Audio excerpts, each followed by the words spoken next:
Admiral James Morrison stood at the wide window of his ship, looking out at the massive alien station floating in space. The structure was bigger than any city on Earth, made of gleaming metal that caught the light from the nearby star. Strange. Ships moved around it like busy insects, each one different and alien. This was the moment humanity had dreamed about for centuries. First contact with an advanced alien civilization. The chance to join a galaxy full of different species and amazing technologies. Morrison adjusted his crisp blue uniform and walked to the bridge. His crew was nervous but excited. They had spent months traveling to this distant star system, carrying hopes and dreams from every person on Earth. "Captain Rodriguez, are we ready for docking?" Morrison asked. Captain Lisa Rodriguez looked up from her control panel. She was young for such an important mission, but she was the best pilot Earth had ever produced. "Yes, sir. The aliens are guiding us to Docking Bay 7. Their technology is incredible. I can barely understand how their guidance systems work." The Terra Nova, humanity's first diplomatic ship, slowly moved toward the alien station. The ship was the best that Earth could build. It had taken 10 years and the combined efforts of every nation to create it. The hull was made of the strongest metals humans knew how to make. The engines used fusion power that could push the ship faster than light itself. Morrison felt proud as he looked around his bridge. Every piece of equipment represented humanity's greatest achievements. The quantum computers could solve problems in seconds that would take old computers years. The communication systems could send messages across impossible distances. The weapons, hidden but ready, could defend Earth if needed. The docking process was smooth. Alien machines connected to their ship with movements too precise for human hands. Air flowed between the two vessels, and sensors confirmed it was safe to breathe. Morrison led his team through the airlock. The alien station was a wonder of engineering. The corridors were wide and tall, built for creatures much larger than humans. Strange lights provided illumination that seemed to come from the walls themselves. The air tasted different, but their equipment said it was clean. Their guide was waiting for them. The creature stood nearly 8 feet tall, covered in scales that shifted color from green to blue as it moved. Its eyes were large and intelligent, but there was something cold in them when it looked at the humans. "I am Guide Vex Kaliran," the alien said in perfect English. Its voice sounded like metal scraping against stone. "I represent the Galactic Trade Consortium. Follow me to the meeting chamber." The humans walked through corridors filled with wonders. Floating platforms carried aliens of dozens of different species. Some looked like giant insects with too many arms. Others were tall and thin like living plants.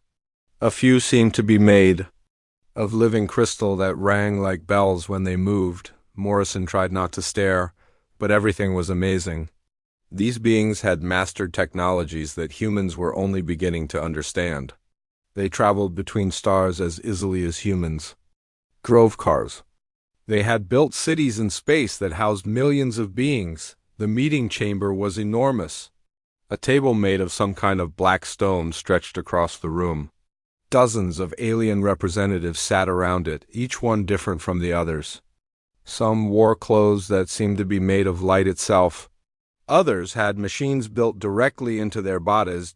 Trade Director Vex Kaliran took his place at the head of the table. He was larger than the guide who had brought them, and his scales were darker. When he spoke, every other alien in the room became quiet. "So," Kaliran said, looking down at the humans like a teacher examining children, "these are the newest primitives to achieve faster-than-light travel. Tell me, little humans, what do you have to offer the galaxy?" Morrison felt a flash of anger at being called primitive, but he kept his voice calm. "We come seeking peaceful trade and friendship. Humanity has much to offer." Dr. Marcus Chun, the team science expert, stepped forward. He activated a holographic display that showed Earth's greatest technologies: fusion reactors that could power entire cities, quantum computers that could solve complex problems, medical devices that could heal injuries that would kill most beings. The aliens watched the display with expressions that Morrison could not read. Some seemed bored, Others looked amused.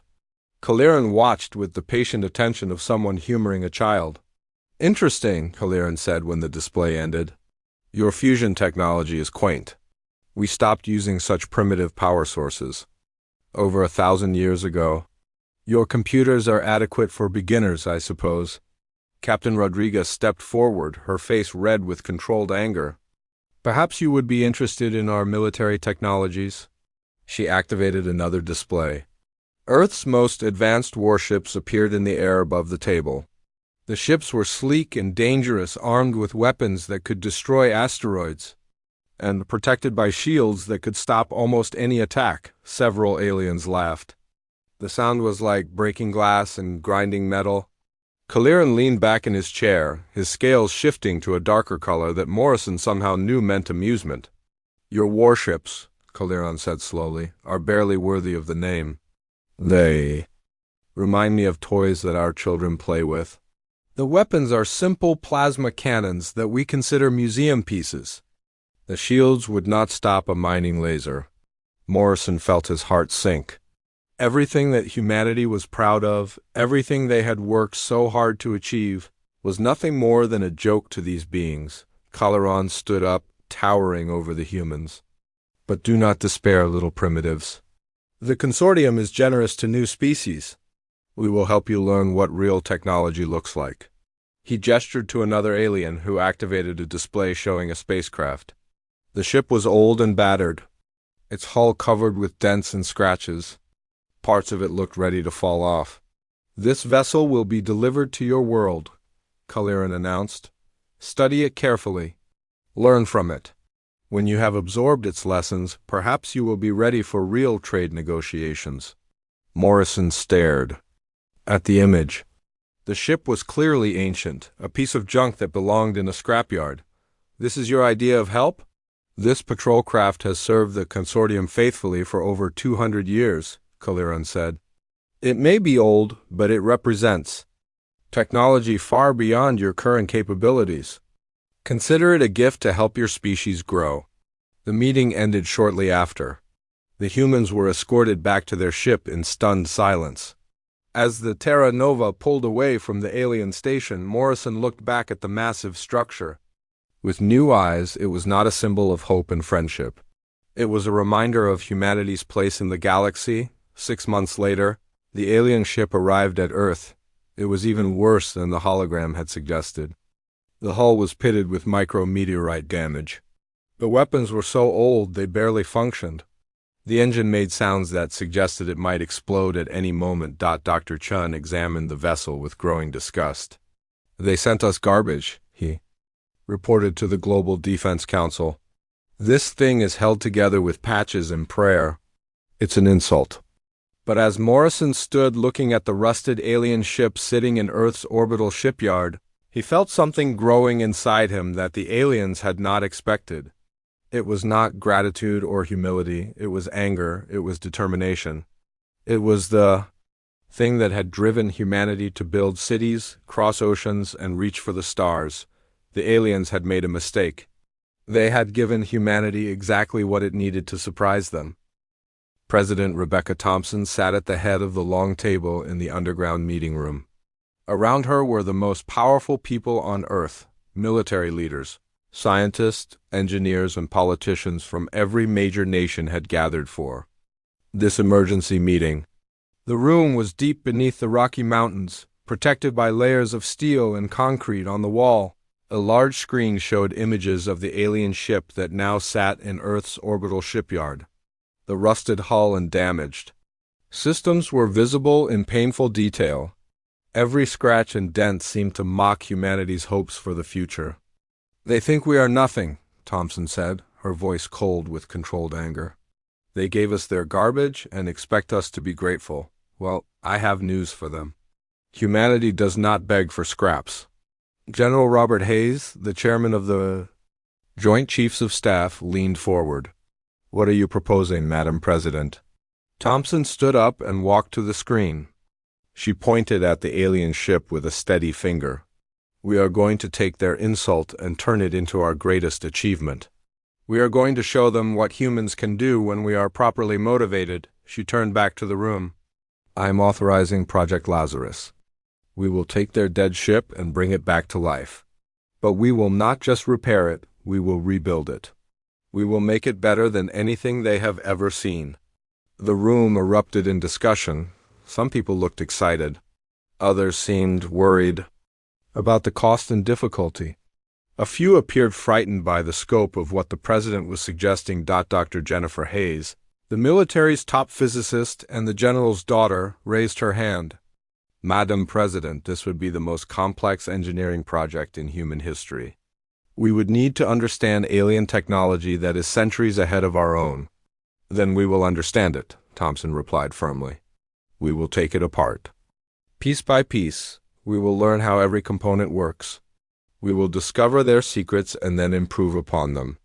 She activated another display showing personnel files. "Commander David Park will lead the engineering team. His work on the Mars colony ships proves he can handle impossible projects. Dr. Hayes will head the science division. Chief Engineer Robert Wilson will oversee construction." Commander Park was a thin man with graying hair and intense eyes. He had supervised the building of humanity's first permanent bases on Mars. The project had been declared impossible by many experts, but Park had made it work through careful planning and stubborn determination. "Commander," Thompson said, "how long would you need to fully understand the alien vessel?" Park studied the images on the screen.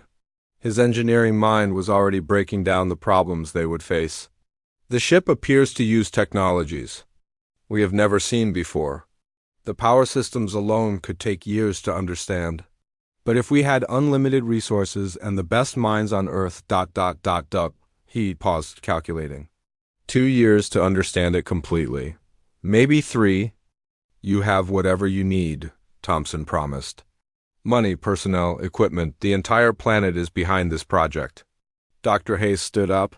She was younger than her father, but had inherited his sharp intelligence and strong will. "We will need to build a research facility unlike anything that has ever existed, somewhere we can work without interference." "Already planned," Thompson said. She activated another screen showing deep ocean images. "Construction begins immediately on a facility at the bottom of the Mariana Trench. It will be completely hidden and protected from any form of spying or attack." The next months passed in a blur of activity. The greatest minds on Earth abandoned their normal work to join Project Lazarus.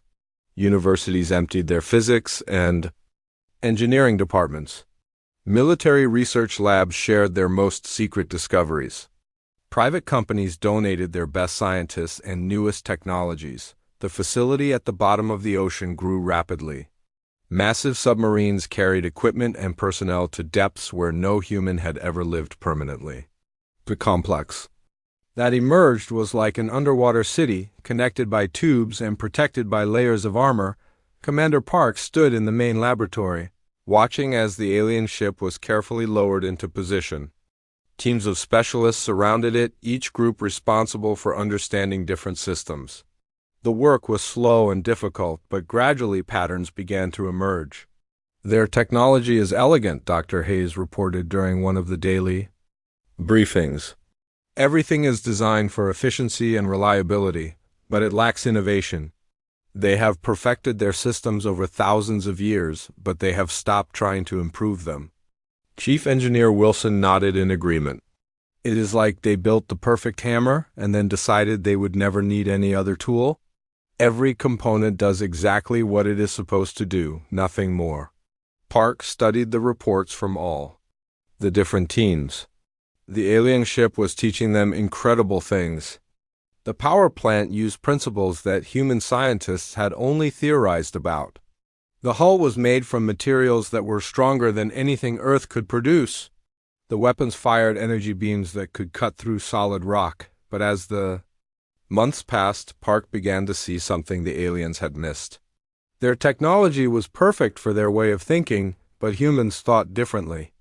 Where the aliens saw a simple energy weapon, Park's team saw the potential for variable frequency modulation that could adapt to different targets. Where aliens used basic defensive shields, humans imagined adaptive systems that could change their properties in real time. "We are not going to copy their technology," Park announced to his team during a breakthrough meeting. "We are going to hybridize it with our own innovations," Dr. Hayes smiled. She had been thinking the same thing. Their systems are like a perfectly tuned orchestra. Every instrument plays its part exactly as written, but orchestras cannot improvise. And humans are very good at improvisation, Wilson added with a grin. The real breakthrough came when they began combining alien technology with human innovations. The alien power plant was incredibly efficient, but when they added human quantum field manipulators, it became something entirely new. The alien hull materials were strong, but human carbon nanotube composites made them nearly indestructible. Most importantly, they began to understand how the aliens thought about warfare. Their ships were designed to fight other ships exactly like themselves. They had weapons optimized for fighting enemies who used the same defensive systems. They had never faced an opponent who might do something unexpected. Park walked through the facility, watching hundreds of the world's brightest people work on what was becoming humanity's greatest achievement. The alien ship was barely recognizable. Now, they had stripped away everything except the basic frame and were rebuilding it from the inside out. The new vessel would keep the alien faster-than-light drive, but enhanced with human improvements that would make it faster than anything in known space. The hull would use alien metamaterials reinforced with human composites, creating armor that was both incredibly strong and surprisingly light, but the real innovations were in the weapons and defensive systems. Human creativity was taking alien technology in directions its original creators had never imagined. The boring plasma cannons were becoming cascade weapons that could chain react through enemy defenses. Simple missile systems were being replaced with modular designs that could adapt their payloads during flight. Dr. Hayes made the discovery that would define the entire project.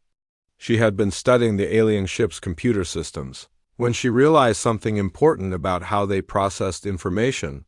"Their artificial intelligence is incredibly advanced," she explained to Park and Wilson.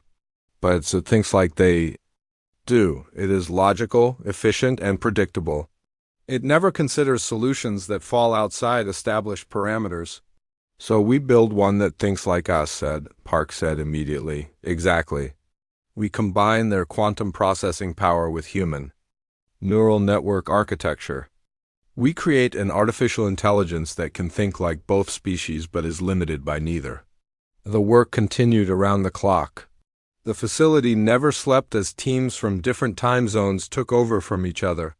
Progress reports flowed up to President Thompson, who shared carefully selected information with world leaders. The message was always the same.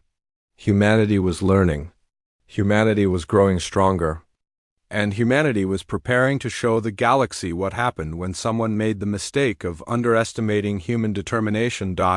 As the second year of the project began, Park stood looking at what they had created. The ship was beautiful in a deadly way, all sleek lines and barely contained power. It hummed with energy that made the air itself seem to vibrate. They had taken the aliens' insult and transformed it into something that would change the balance of power in the galaxy forever. The rusted relic was becoming humanity's introduction to galactic politics. 3 years had passed since Project Lazarus began. The underwater facility had grown into a massive complex that stretched across the ocean floor.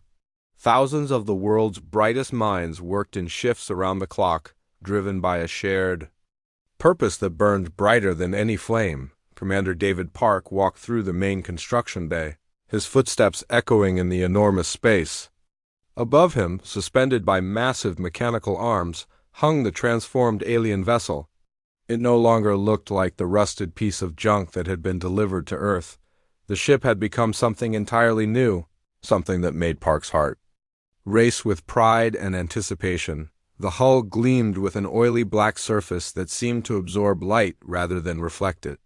Human carbon nanotube composites had been woven together with alien metamaterials to create armor that was lighter than aluminum but stronger than anything previously imagined. The surface rippled with barely visible patterns that shifted and moved like living skin. "Status report," Park called to his team leaders who were gathered around a holographic display table. Colonel Patricia Martinez stepped forward first. She was a career military officer who had volunteered for the project after seeing the aliens' dismissive treatment of human weapons. Her specialty was making things that could destroy other things very efficiently. "Weapon systems are 95% complete," Martinez reported with satisfaction. "The Cascade plasma cannons are performing beyond all expectations. Each shot creates a chain reaction that can punch through multiple layers of shielding. We tested them on asteroid fragments last week. One shot destroyed targets that would have required dozens of hits from conventional weapons." She activated a holographic display showing the weapon tests. Bright beams of energy struck massive chunks of rock and metal, causing them to explode in spectacular displays of destruction. Each explosion triggered more explosions, creating a cascade effect that left nothing but glowing debris. "The modular missile systems are equally impressive," Martinez continued. "Each missile can change its payload mid-flight based on target analysis. Anti-ship, anti-personnel, electromagnetic pulse, or kinetic penetrator. The enemy will never know what is coming until it hits them." Lieutenant Commander Thomas Anderson spoke next. He was younger than Martinez but had proven himself by designing the defensive systems that would keep the ship alive in combat. His background in quantum physics had led to breakthroughs that even Dr. Hayes found impressive. "Defensive systems are operational and tested," Anderson reported. "The adaptive shield matrix can shift frequency and density in real time. It learns from each attack and adjusts to counter similar weapons. The more someone shoots at us, the harder we become to hurt." He showed another display of test results. Energy beams that started strong became weaker with each shot as the shields adapted. Physical projectiles that should have penetrated the defenses were turned aside or absorbed completely. "The reactive armor plating is the real surprise," Anderson added with a smile. "When something does get through the shields, the hull itself fights back. Impact points automatically reinforce themselves while adjacent sections become temporarily intangible. It is like trying to punch a liquid that turns solid only where you are not hitting it." Dr. Jennifer Hayes approached the group, carrying a tablet filled with data that represented years of breakthrough discoveries. Her work on the ship's artificial intelligence had pushed the boundaries of what anyone thought possible. "Artemis is online and learning," she announced. The hybrid processing system combines alien quantum computers with human neural network architecture. It thinks faster than their computers but more creatively than ours. In combat simulations, it consistently outperforms both human tactics and alien logic.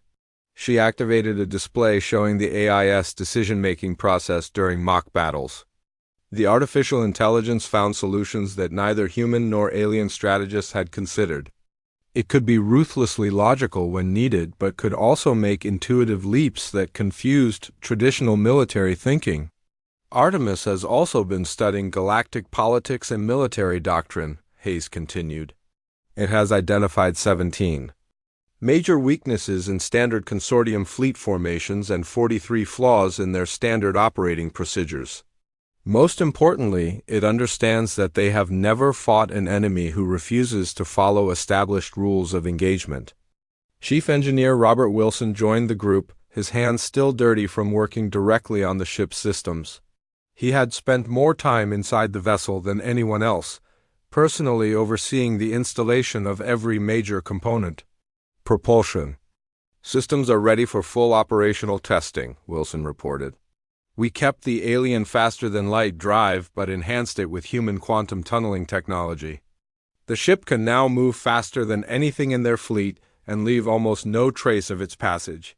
He showed technical readouts that made even the other engineers whistle in appreciation. The enhanced drive could push the ship across incredible distances in mere hours. More importantly, it could make sudden course changes that would be impossible for conventional alien vessels to follow. "The power distribution system is the real achievement," Wilson continued with obvious pride. We took their fusion reactor and combined it with human antimatter containment technology. The ship generates more energy than a small star. Every system has triple redundancy and can be rerouted through alternate pathways if damaged. Park studied all the reports with growing excitement. They had not just rebuilt the alien ship. They had created something that represented the best of both civilizations while being limited by neither.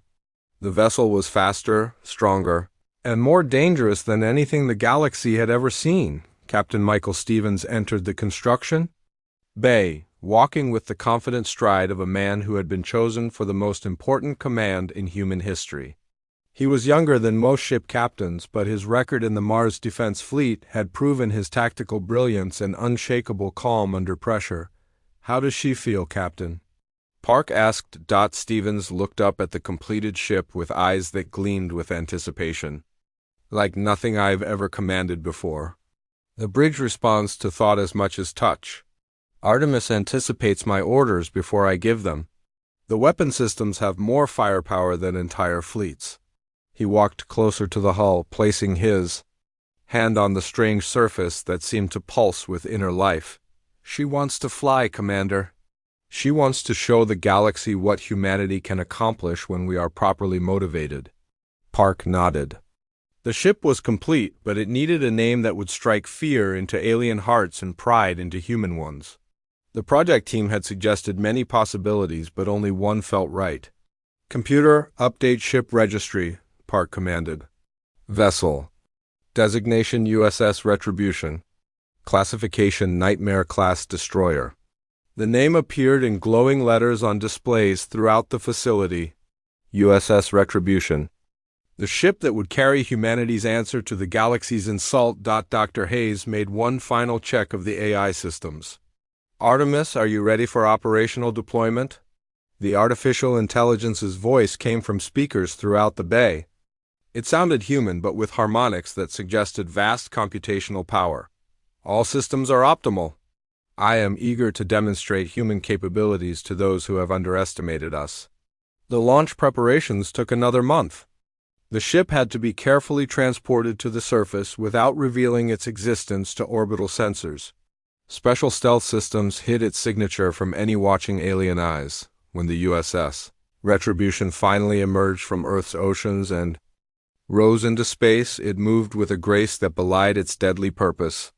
The ship was beautiful in the way that apex predators are beautiful. All sleek lines and barely contained lethality.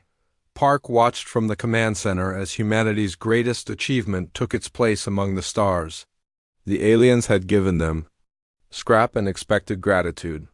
Instead, they had created something that would change the balance of power in the galaxy forever. The galaxy was about to learn that underestimating humanity was a mistake that civilizations made only once. 2 years after the USS Retribution had been completed, a familiar alien ship appeared at the edge of Earth's solar system. The same trade consortium vessel that had delivered humanity's insult now requested permission to dock at Earth's orbital facilities. Trade Director Vex Kaliran had returned, expecting to find humans grateful for the consortium's generous gift and ready to negotiate from a position of weakness. He had brought a small fleet of trading vessels, confident that the primitive humans would be eager to exchange their resources for basic alien technologies. What he found instead made his scales crawl with unrecognized fear. Where once a simple orbital platform had circled Earth, now a massive military installation bristled with weapons that his sensors could not identify. The station was larger than many planetary defense platforms, built with a combination of human engineering and something that looked disturbingly familiar. Admiral James Morrison waited in the station's command center, watching the alien ships approach with cold satisfaction. Beside him stood representatives from every major nation on Earth, all united in their desire to show the galaxy that humanity would not be dismissed again. "Director Kaliran," Morrison said when the communication channel opened. His voice carried across space with icy politeness. "How generous of you to return. We have been looking forward to this moment." Kaliran's image appeared on the main screen, his reptilian features showing confusion and growing concern. Behind him, his crew worked frantically at control panels, trying to understand the readings their instruments were giving them. "Admiral Morrison," Coleron said, his voice lacking its previous arrogance, "we have come to check on your progress with our gift. Surely you have learned much from studying our technology." Morrison smiled, but there was no warmth in it. "Oh, we learned quite a lot, Director. In fact, we have something to show you. Something we built using the lessons your gift taught us." The space around Earth's orbital station seemed to ripple, and then the USS Retribution emerged from stealth like a predator revealing itself to prey. The ship materialized directly between the alien fleet and Earth, its dark hull seeming to absorb the light from the nearby sun. Coleron's sensor operator, a nervous insectoid creature named Zix Torvin, began reading numbers that made no sense. "Sir, the vessel's energy signature is impossible. The power readings are higher than our entire fleet combined. I am detecting weapon systems that do not match any known technology." "Impossible," Coleron hissed, but his voice shook slightly. "They are primitives. That ship should barely be functional." Captain Michael Stevens opened a communication channel from the Retribution's bridge. Behind him, the ship's systems hummed with barely contained power. Artemis monitored every alien vessel simultaneously, calculating firing solutions and escape routes with inhuman precision. "Trade Director Coleron," Stevens said calmly. "This is Captain Stevens of the USS Retribution. We wanted to return your gift personally and demonstrate what we learned from it." The demonstration began without warning. The Retribution's cascade plasma cannons locked onto 3 large asteroids in the outer solar system. The weapons fired in perfect sequence, each shot more powerful than anything in the consortium's arsenal.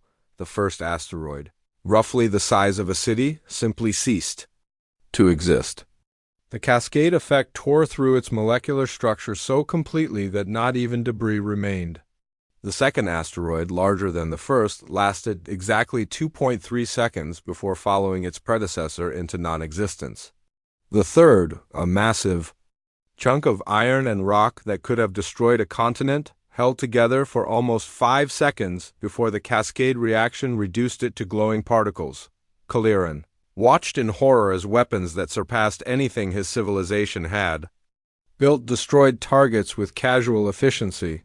His tactical officer was frantically updating threat assessments, but the computer could not classify weapons it had never seen before. "Impressive," Stevens continued conversationally. "But let me show you something really interesting." The USS Retribution activated its null field generator. For a brief moment, a small moon near Jupiter began to phase in and out of reality. The fundamental forces holding its matter together weakened and strengthened in rapid cycles, making the celestial body flicker like a bad hologram. The effect lasted only 30 seconds, but the message was clear. The humans had developed weapons that could manipulate reality itself. "Your gift was very educational," Stevens said, his voice carrying a tone that made every alien on every ship nervous. "We studied every component, every circuit, every piece of technology. We learned how you think, how you build, how you fight." The Retribution suddenly vanished from all sensors. Coleron's crew searched frantically but found nothing. Their most advanced detection systems showed empty space where the human ship had been moments before. Where did it go? Coleron demanded. His answer came when the USS Retribution reappeared directly behind his flagship, close enough that its weapons could not miss. The ship had somehow moved faster than their sensors could track, using technology that violated several laws of physics as the consortium understood them. "We also learned," Stevens continued from his new position, "that your people have never fought an enemy who refuses to play by your rules." Artemis transmitted a complete technical analysis of the alien fleet's weaknesses directly to Coleron's computers. The A had identified critical vulnerabilities in their shields, weapons, and life support systems. Detailed attack plans showed exactly how the Retribution could destroy the entire fleet in under 6 minutes. "But we are not interested in war," Admiral Morrison interjected from the orbital station. "We are interested in respect. We want to..." Be treated as equals, not as primitives begging for scraps. The message was transmitted to every major government in the galaxy simultaneously. Technical specifications for the Retribution's weapon systems, detailed analysis of Consortium fleet vulnerabilities, and diplomatic recordings of their previous meeting spread across interstellar communication networks faster than the aliens could stop them. The galaxy suddenly understood that humanity had not been primitive at all. They had simply been unknown. Dr. Amanda Foster, Earth's new diplomatic specialist, transmitted humanity's actual technological achievements for the first time. Fusion reactors that were 3 times more efficient than galactic standards. Quantum computers that processed information faster than anything the Consortium had developed. Medical technologies that could regenerate lost limbs and cure diseases that had plagued alien species for centuries. The aliens realized they had made a catastrophic error in judgment. The species they had dismissed as backward children had technologies that surpassed their own in multiple fields. Perhaps, Morrison suggested with diplomatic precision that barely concealed his satisfaction, we could discuss more equitable trade arrangements. As equals, Kaliran found himself in an impossible position. His government had insulted a species that had just demonstrated technological capabilities beyond anything in their arsenals. The political ramifications would destroy his career and possibly destabilize the entire consortium. We may have misjudged your capabilities, Kaliran admitted reluctantly. Yes, Stevens agreed from the bridge of humanity's most powerful warship. You did. The silence that followed Captain Stevens' words stretched across space like a physical thing. Every alien on every ship in the Consortium fleet stared at their instruments, trying to understand what they had just witnessed. The humans had taken their cast-off technology and transformed it into something that made their best warships look like children's toys. Trade Director Kaliran's hands shook as he tried to process what had happened. His entire worldview had been shattered in the span of a few minutes. The species he had dismissed as primitive had just demonstrated technologies that his civilization could not match. Your gift was indeed educational, Captain Stevens continued, his voice calm and professional. We learned that your people build efficient technology, but you have forgotten how to innovate. You have perfected your designs over thousands of years, but perfection can become a trap. Artemis, the hybrid artificial intelligence that controlled the USS Retribution, began broadcasting on all frequencies. The AIS voice carried harmonics that suggested vast computational power beyond anything the aliens had encountered. Analysis complete, Artemis announced. Consortium fleet formations follow predictable patterns established over 2,000 years ago. Weapon systems utilize technologies that have not been significantly updated in 8 centuries. Defensive protocols assume enemies will engage according to established galactic warfare conventions. The alien crews listened in growing horror as the AI casually dissected their military doctrine, revealing weaknesses they had never considered. Artemis had studied their tactics for less than an hour, and found flaws that their own strategists had missed for millennia. Admiral Morrison activated a communication channel from Earth's orbital station. Behind him, holographic displays showed representatives from every human nation standing united for the first time in their species' history. Director Kyoran, Morrison said formally, humanity wishes to make several points clear to the Galactic Trade Consortium and all who are listening. The transmission was being broadcast across the galaxy through relay stations that the aliens had not known humans could access. Every major civilization would hear this message within hours. First, Morrison continued, humanity does not accept the position of junior partner that you assign to us. We will not be dismissed as primitives, or treated as children begging for guidance. President Rebecca Thompson stepped forward, her presence commanding even across the vast distance of space. Second, we offer genuine partnership to those who approach us with respect. Our technologies can benefit all peaceful species. Our medical advances alone could save billions of lives across the galaxy. Dr. Jennifer Hayes joined the transmission, her scientific credentials known throughout human space. Third, we wish the galaxy to understand that humanity's greatest strength is not our weapons or our ships. It is our refusal to accept limitations that others place upon us. She activated a display showing the transformation of the alien gift. The rusted hulk morphed through stages of reconstruction until it became the sleek destroyer that now dominated space around Earth. You gave us scrap and expected gratitude, Hayes explained. Instead, we saw opportunity. You showed us your limitations and assumed we would accept them as our own. Instead, we chose to exceed them. The implications of her words spread through the alien fleet like wildfire. If humans could transform a derelict patrol craft into a ship that outclassed their best destroyers, what could they accomplish with proper resources and time? Commander David Park's voice joined the broadcast from the underwater facility where the miracle had been created. Project Lazarus required the combined efforts of our entire species. Every nation, every institution, every brilliant mind worked together toward a common goal. He showed images of the massive facility, the thousands of scientists and engineers, the unprecedented cooperation that had made their achievement possible. We did not build one ship. We built the foundation for a new age of human technology. The galaxy was beginning to understand that they had not just underestimated one human achievement. They had underestimated humanity's entire potential. Colonel Patricia Martinez spoke from the Retribution's Weapons Control Center. Our Cascade plasma cannons represent a fusion of your quantum field technology with our theoretical physics. The result is weapons that your shields were never designed to counter. She showed technical diagrams that made alien military experts pale with recognition. The humans had taken basic energy weapons and evolved them into something that could overwhelm any known defense system. Our defensive systems adapt and learn from each attack, Lieutenant Commander Thomas Anderson added. The more you fight us, the stronger we become. Your standard tactics will become less effective with each engagement. The message was becoming clear to every alien listening.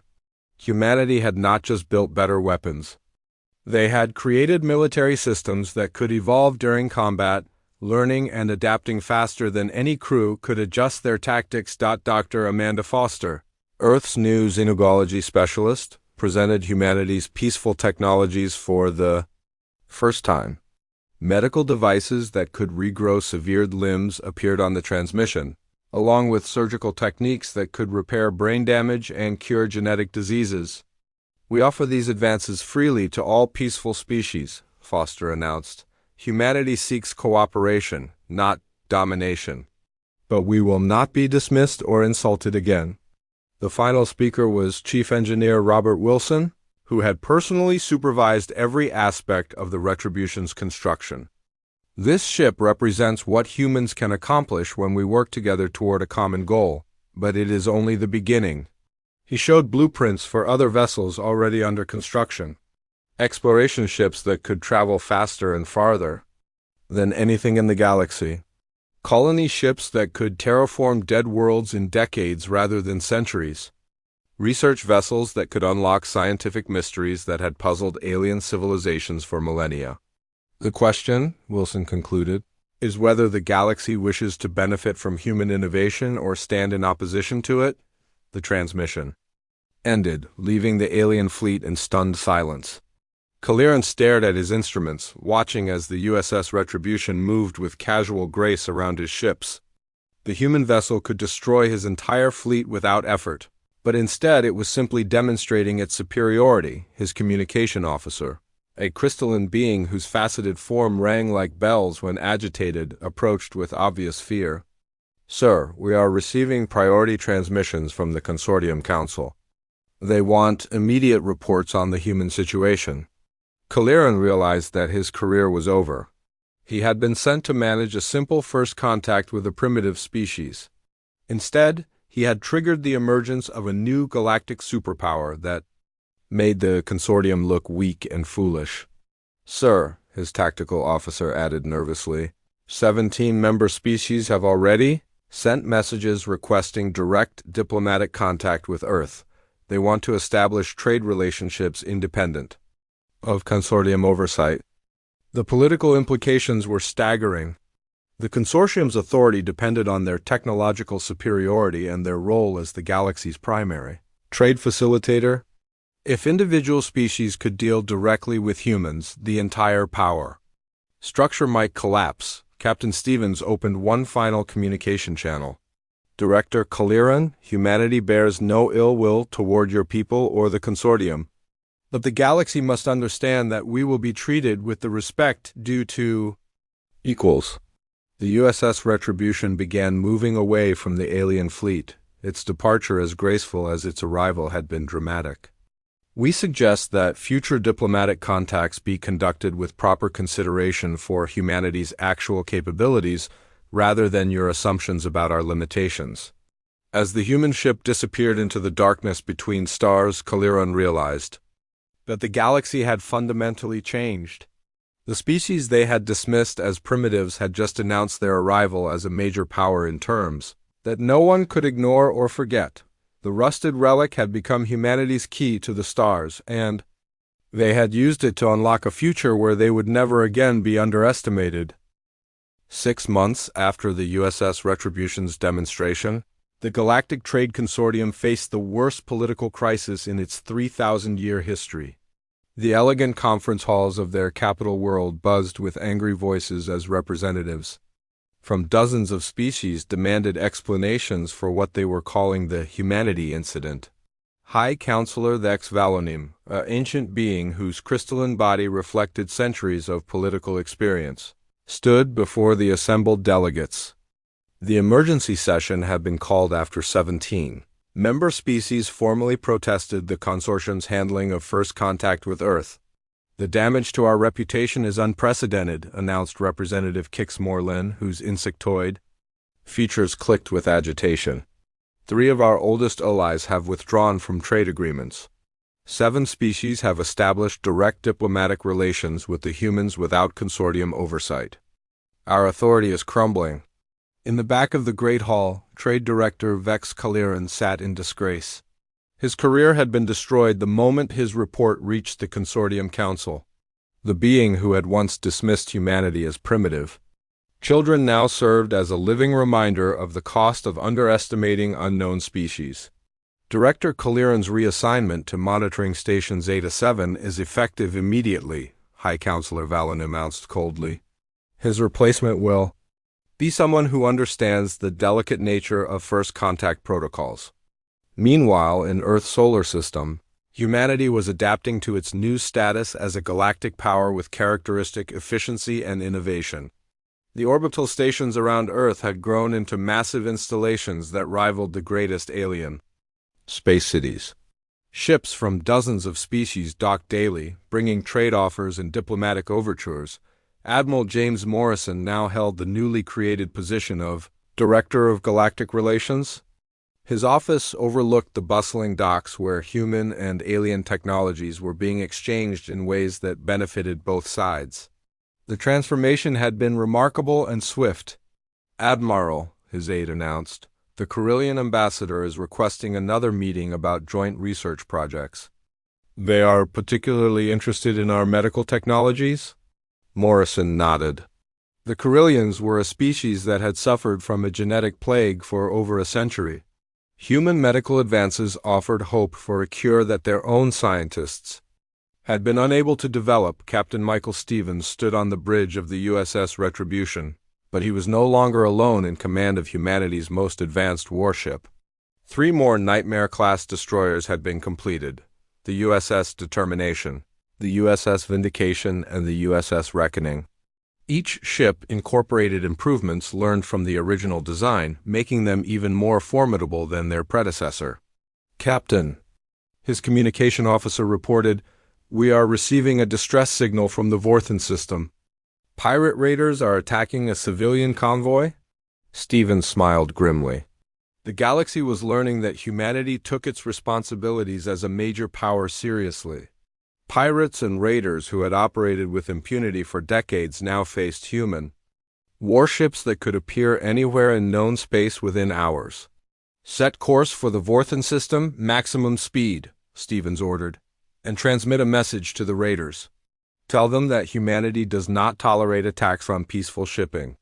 The USS Retribution vanished from Earth orbit, traveling faster than most alien ships could even detect. The enhanced drive systems allowed it to cross vast distances that would take conventional vessels weeks in a matter of hours. Dr. Jennifer Hayes had been promoted to head the new Galactic Technology Institute, a research facility where human and alien scientists worked together on projects that neither species could complete alone. The cooperation was producing breakthrough discoveries almost daily. The Altarian quantum computers are fascinating, she explained to a mixed group of human and alien researchers. But when we combine them with our neural network architectures, we get processing capabilities that exceed the sum of their parts. Her current project involved developing universal translation software that could handle the linguistic complexities of over 200 known species. The work required understanding not just alien languages, but alien thought patterns and cultural concepts. Commander David Park oversaw the construction of humanity's growing fleet from his position as Director of Advanced Engineering. The underwater facility had been expanded into a massive complex that employed tens of thousands of people from every nation on Earth.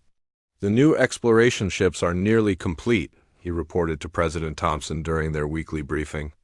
The USS Discovery and USS Endeavour will be ready for their first missions within the month. These vessels will be able to travel farther and faster than any exploration ships in the galaxy. The ships represented humanity's next phase of expansion. They were designed not for war, but for discovery. Each vessel carried scientific equipment that could analyze entire star systems and diplomatic facilities for establishing contact with unknown species, but the real changes were happening in the political structure of the galaxy itself. The consortium's monopoly on interstellar trade was breaking down as individual species established direct relationships with Earth, humanity's fair dealing, and advanced technologies made them attractive partners for civilizations that had grown tired of consortium restrictions. President Thompson addressed the United Nations in a session that was broadcast to every human settlement and observed by diplomatic representatives from 47 alien species. 6 months ago, we were dismissed as primitives begging for scraps, she began. Today, we stand as equals among the stars. But our greatest achievement is not our technology or our ships. It is our refusal to accept the limitations that others tried to place upon us. The audience, both human and alien, listened intently as she outlined humanity's vision for the future. We offer partnership, not domination. We seek cooperation, not conquest. But we will never again accept being dismissed or underestimated. Chief Engineer Robert Wilson had been tasked with designing humanity's next great project, a massive space station that would serve as a neutral meeting place for all galactic species. The facility would be located in a system claimed by no single government, offering a space where diplomacy could flourish without the influence of existing power structures. The station will be 10 times larger than our current orbital facilities, Wilson explained to the international engineering team. It will house permanent diplomatic missions from every willing species and provide research facilities for joint scientific projects. The design incorporated the best of human and alien architecture, creating something that would be comfortable for beings of vastly different physiologies and cultural backgrounds. Dr. Amanda Foster found herself busier than she had ever imagined possible. As Earth's senior xenobiologist and diplomatic specialist, she was responsible for maintaining relationships with dozens of alien species, while preventing the cultural misunderstandings that could lead to conflict. The key, she explained to her growing staff, is remembering that every species sees the universe through the lens of their own evolution and culture. What seems obvious to us might be incomprehensible to them and vice versa. Her department had prevented 3 potential diplomatic incidents in the past month alone, including one situation where a simple translation error had nearly caused a trade war between 2 allied species. The USS Retribution returned from the Vorthon system after successfully driving off the pirate raiders without firing a shot. The Mere appearance of the human destroyer had been enough to send the criminals fleeing to whatever holes they had crawled out of. Captain Stevens submitted his report to Admiral Morrison with satisfaction. The raiders dispersed immediately upon our arrival. The Vorthen convoy suffered no casualties and minimal damage. Local authorities have expressed their gratitude for our rapid response. The incident had been observed by representatives from a dozen species, further cementing humanity's reputation as reliable protectors of peaceful shipping.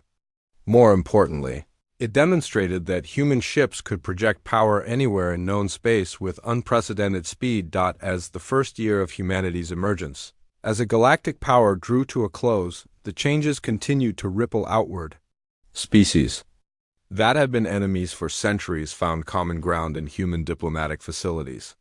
Scientific discoveries that had eluded individual civilizations for millennia were achieved through cooperative research programs. The rusted relic that had been intended as an insult had become the catalyst for a new age of galactic cooperation.